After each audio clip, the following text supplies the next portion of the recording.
Here's the basic finished product.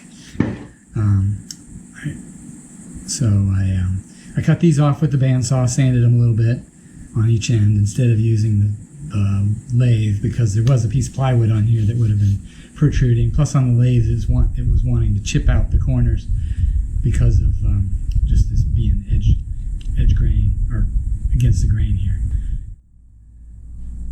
Okay, here's with the first coat of finish. It's still very wet, so.